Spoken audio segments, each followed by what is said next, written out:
ಹೀಗಿದ್ದವ್ರು ಹೀಗೆ ರೆಡಿ ಆದ್ವಿ ಅನ್ನೋ ಟ್ರೆಂಡ್ ಮಾಡೋಣ ಅನ್ನೋಷ್ಟೊಳಗೆ ಏನಾಯ್ತು ನೋಡಿ. ಹಲೋ ಹಾಯ್ ಫ್ರೆಂಡ್ಸ್, ನಾನು ನಿಮ್ಮ ದಾವಣಗೆರೆಯ ನಂದಿತಾ. ಅಂಥದ್ದೇನೂ ಆಗಿಲ್ಲ, ಮೀಶೋಯಿಂದ ಒಂದು ಪಾರ್ಸಲ್ ಬಂತು. ಏನ್ ಸೊಳ್ಳೆ ಅಂತೀರಾ, ಕುಂತ್ರು ಸೊಳ್ಳೆ ನಿಂತ್ರು ಸೊಳ್ಳೆ. ಅದಕ್ಕೆ ಮೀಶೋಯಿಂದ ಮೇನ್ ಡೋರಿಗೆ ಮಸ್ಕಿಟೋ ನೆಟ್ನ ಆರ್ಡರ್ ಮಾಡಿದ್ದೆ. ಇದ್ರ ಡೀಟೇಲ್ ಆಗಿ ವಿಡಿಯೋ ಮಾಡೋಕ್ಕಾಗಲಿಲ್ಲ ನನಗೆ.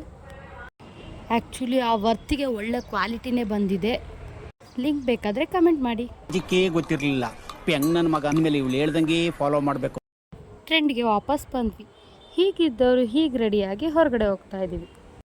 ಎಲ್ಲಿ ಹೋಗ್ತಿದ್ದೀವಿ ಅಪ್ಪ ಅಂದರೆ ನಾವು ಚೆನ್ನೈಗೆ ಹೋಗ್ತಾ ಇದ್ದೀವಿ. ಯಾಕೆ ಅಂದರೆ ಶಾಪಿಂಗ್ ಮಾಡೋಕ್ಕೆ. Oh my god.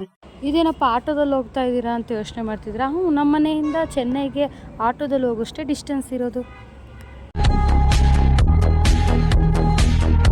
ಅಂತೂ ಇಂತೂ ರೀಚ್ ಆದ್ವಿ. ಇದೇ ನೋಡಿ ದಾವಣಗೆರೆಯಲ್ಲಿರೋ ಚೆನ್ನೈ ಮಾಲ್ಗೆ.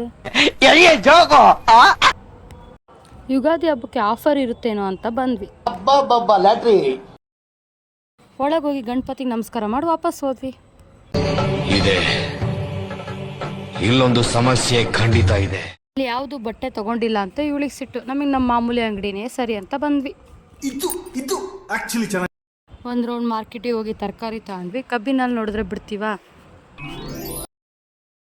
ಚೆನ್ನಾಗಿ ಹೋಗಿ ಸುಸ್ತಾಗಿತ್ತು ಅಂತ ಒಂದೊಂದು ಲೋಟ ಕಬ್ಬಿನ ಹಾಲು ಕುಡ್ಕೊಂಡ್ವಿ. ಸೂಪರ್ ಆಗಿತ್ತು.